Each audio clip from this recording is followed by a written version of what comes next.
এনসিপির কমিটিতে আওয়ামী লীগ নেত্রীর মেয়ে। জাতীয় নাগরিক পার্টি এনসিপি ফরিদপুর জেলা কমিটি গঠনের দায়িত্ব পেয়েছেন জেলা মহিলা আওয়ামী লীগের সভাপতি মাহমুদা বেগমের মেয়ে সৈয়দা নীলিমা দোলা।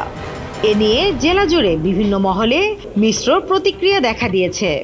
তার আপন মামা গোলাম নাসির শ্রমিক লীগ নেতা বৈষম্য বিরোধী আন্দোলনে হামলা মামলায় এখনো আত্মগোপনে রয়েছেন। সৈয়দা নীলিমা 2017 সালে ঢাকা বিশ্ববিদ্যালয় থেকে সঙ্গীত বিভাগে মাস্টার্স সম্পন্ন করেন। তার বাবা সৈয়দ গোলাম দস্তগীর পেশায় একজন ব্যবসায়ী। সৈয়দা নীলিমা দোলা বলেন, আমার পরিবারের সদস্যদের আওয়ামী রাজনীতি করা সংক্রান্ত কিছু পোস্ট আপনাদের সামনে আসতে পারে, তবে 10 বছর ধরে আমি আওয়ামী ফ্যাসিবাদ বিরোধী আন্দোলন করছি। জুলাইয়ে শেখ হাসিনার বিরুদ্ধে দায়ের হওয়া তাহির জামান প্রিয় হত্যা মামলার একজন প্রত্যক্ষদর্শী আমি। এনসিপির কেন্দ্রীয় নেতারা জেনে বুঝে এবং লিটমাস পরীক্ষায় উত্তীর্ণ হওয়ার পরে আমাকে কেন্দ্রীয় কমিটির সদস্য করা হয়েছে।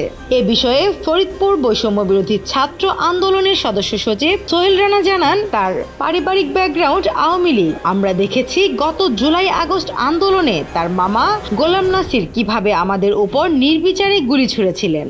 তার মায়ের কর্মকাণ্ড আমাদের অজানা নয়। সৈয়দা নীলিমা দোলার সঙ্গে আমাদের পরিচয় পর্যন্ত নেই।